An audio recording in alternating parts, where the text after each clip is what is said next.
chaque mois mon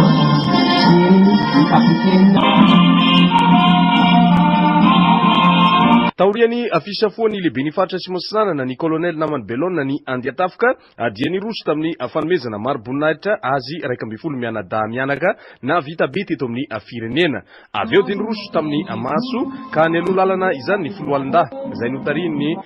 commandant d'ensemble ny lieutenant solonantenaina Andray Nizoro lefitry ny commande ny kompania ny 213 narain'ireo skoty avy amin'ny finoana katolika sy protestante navitrika ihany koa ireo mpianatra avy amin'ny sekoly